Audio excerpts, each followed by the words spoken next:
آپ نے دیکھا ہوگا میاں نواز شریف صاحب کی ملاقاتیں ہوئی ہیں، جہانگیر ترین ملے ہیں، امریکن ایمبیسیڈر مل رہے ہیں، آپ برٹش ایمبیسیڈر ڈپلومیٹس ہیں وہ مل رہے ہیں، زرداری صاحب سے ملے. تو الیکشن سے پہلے جو ڈپلومیٹس کا ملنا اسپیشلی ہماری سیاسی قائدین سے، تو یہ کیا اشارے کیا ملتے ہیں؟ کیا باہر کے ملکوں میں ایسے ہوتا ہے وہاں الیکشنز اور ہمارے ڈپلومیٹس جا کے وہاں کے نمائندوں سے ایسے مل سکتے ہیں؟ ایسی کوئی آئین قانون اجازت دیتا ہے؟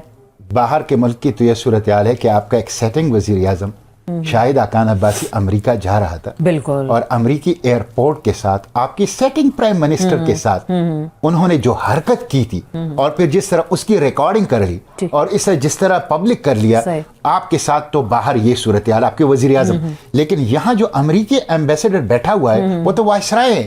مجھے حیرت ہوتی ہے، وہ پولیٹیکل لیڈرشپ سے مل رہا ہے، وہ یونیورسٹیز جا رہا ہے، وہ مختلف ترقیاتی اسکیموں کا افتتاح کر رہا ہے، تو وائسرائے بن کے بیٹھا ہوا ہے. یہ ڈپلومیٹک نارمز کے خلاف ہیں، یہ پاکستان کی خود مختاری کی، یہ پاکستان کی جو آزادی ہے اس کے خلاف ہے. یہ نہیں ہونا چاہیے. پاکستان کی حکومت جو بھی ہو، ڈیموکریٹک گورنمنٹ ہو، الیکٹڈ گورنمنٹ ہو یا اس کے ساتھ کیئر ٹیکر ہو، ان کو کم از کم ڈپلومیٹس کو اس کے جو حدود ہے اس کے اندر رکھنا چاہیے.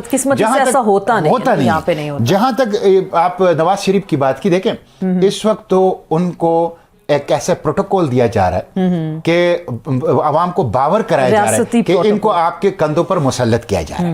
مستقبل کے حکومت جو ہے ان کے حوالے کی جا رہی ہے. دیکھیں بلوچستان گیا ہے اور بلوچستان میں اسٹیبلشمنٹ کے ٹوکری میں جتنے بھی انڈے تھے وہ سب کے سب اٹھا کے نواز شریف کے ٹوکری میں ڈالے جا رہے ہیں. پنجاب میں اسی طرح. تو یہ آپ یہ سلیکشن ہو گئی کیا؟ اس کو آپ بالکل سلیکشن ہے اور یہ جو ہے وہ بالکل ایک ڈرامہ ہے. یہ دیکھیں، آپ دیکھیں ایک بندہ یہاں سے عدالت کی اجازت سے چلا گیا تھا، وہ واپس نہیں آ سکتا تھا، وہ واپس ان کو واپس لایا گیا اور ان کے سامنے جو قانونی اور عدالتی رکاوٹیں تھیں وہ خزاں کے پتوں کی طرح گر گئی. اس کو ایک سٹیٹ جو ہے وہ ہیڈ کے ایک پروٹوکول کے ساتھ جو ہے وہ ڈیل کیا جا رہا ہے. اس کے لیے میڈیا کو ہموار کیا جا رہا ہے، اس کے لیے الیکٹیبلز کو شیپرڈ ان سم اسپیسیفک ڈائریکشن، اس کو گیر گار کے اس کی ٹوکری میں ڈالا جا رہا ہے. تو یہ کون سا فری فیئر الیکشن ہے؟ پھر ایسے الیکشن کو آپ قابل قبول کریں گے کیا؟ یہ ابھی سے شور اٹھ رہا ہے، ایسی آوازیں اٹھ رہی ہیں، تو اس پہ کیا ہوگا؟ سیاسی جماعتوں کا لائے عمل کیا ہوگا؟ 2018 میں پیپلز پارٹی زیادہ شور مچا رہی ہے. 2018 میں آپ نے آر ٹی ایس کو بٹا دیا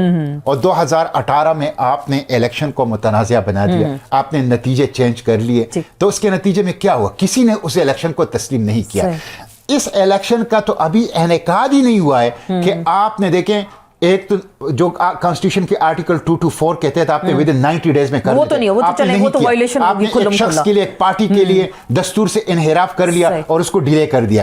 پھر آپ یہ دیکھ لیں کہ کیئر ٹیکرز پنجاب کے، کیئر ٹیکرز خیبر پختونخوا کے، کیئر ٹیکرز وفاق کے، کیا یہ غیر جانبدار ہیں؟ یہ تو قطعاً غیر جانبدار نہیں ہے. وہ تو میں تو کہتا ہوں اس کی تو کوئی لیگل جسٹیفیکیشن ہی نہیں ہے کہ یہ بیٹھے ہوئے ہیں، اس لیے کہ کانسٹیٹیوشن کے اندر کیئر ٹیکرز کی لیگل جسٹیفیکیشن اونلی 90 ڈیز کے لیے. 90 ڈیز کے بعد یہ غیر قانونی قابضین ہیں جو بیٹھے ہوئے ہیں. تو یہ کیسے فری فیئر اور ٹرانسپیرنٹ الیکشن کرائیں گے؟ تو اس الیکشن کے انعقاد سے پہلے یہ متنازع ہو چکا ہے.